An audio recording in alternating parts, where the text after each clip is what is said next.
Hey babes, welcome back to the channel. So as you can tell by the title of today's video, we're going to talk about the worst ever job that I held in healthcare.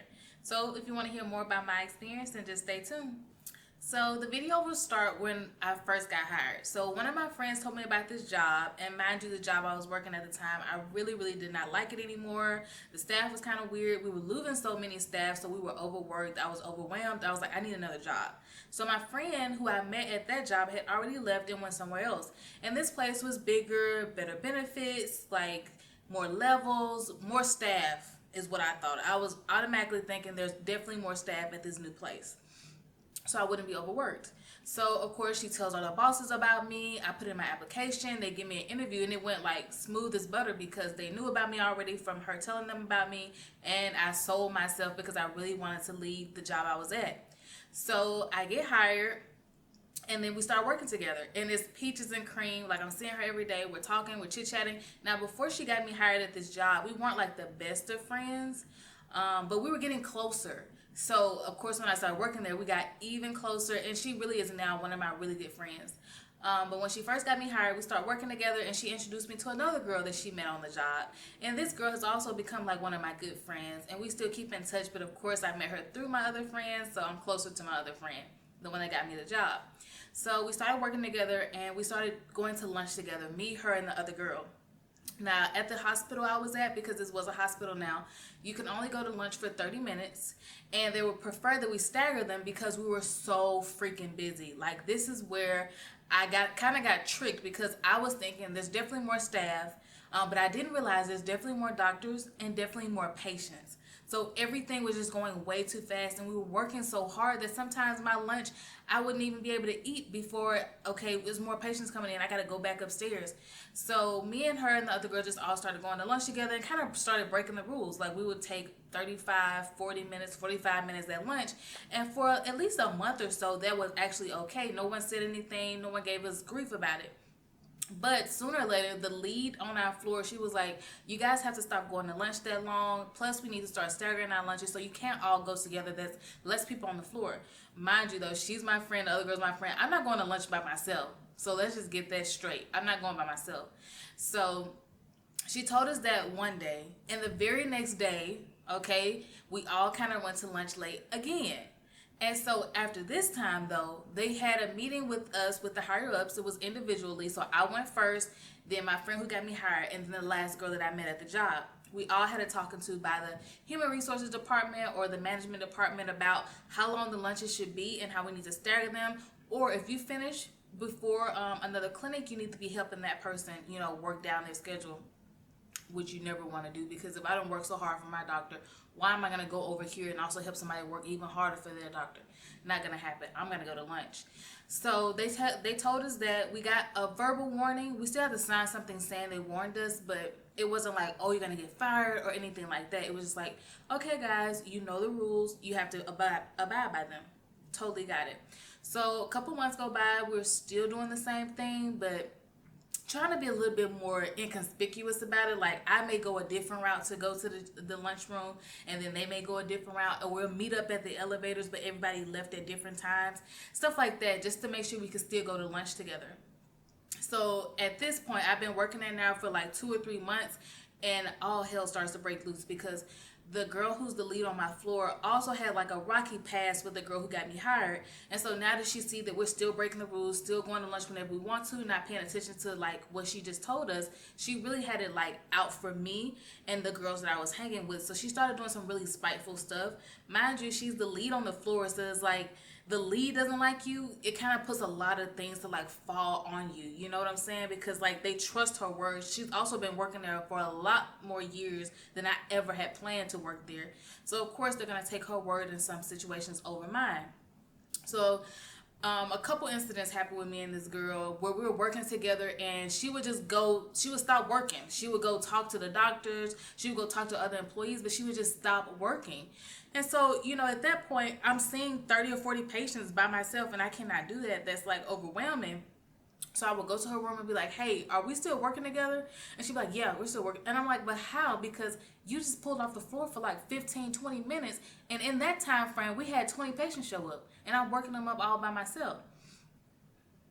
So that's just one of the incidences I had with her, and I was like, this is just gonna go downhill very fast. And after that, it really did, because the whole environment just got so rocky and so like toxic. I hated going to work because the lead is a bitch.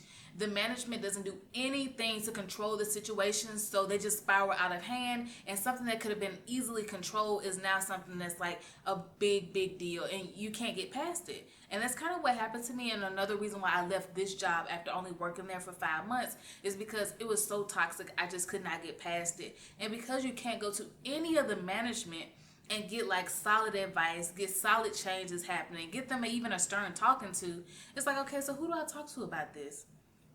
So it comes to, I'm gonna fast forward because this is what really showed me like, okay, they do not mess with me, they do not like me, because I had an incident with one of the managers before when he tried to talk down to me because he messed up my check, right? And he had just got his job, and I guess he didn't understand how the payroll went, and he tried to come back on me instead of understanding his job, talking about, well, you need to take better care of your timesheets and this and that and the third. But it's like, I'm already doing what I was told to do in the incident that I was in. So you're not going to come down hard on me when this has existed before I got to this job and will truly exist after I leave this job. So you're not going to come down hard on me about that. So when me and him had that tiff, he stopped liking me. And I stopped talking to him. I stopped acknowledging him. And he just stopped liking me. And mind you, he's the person right above the lead. So now I got the lead not liking me because of my friendship with the other two girls. And then I got the manager not liking me because me and him personally had some words via Messenger.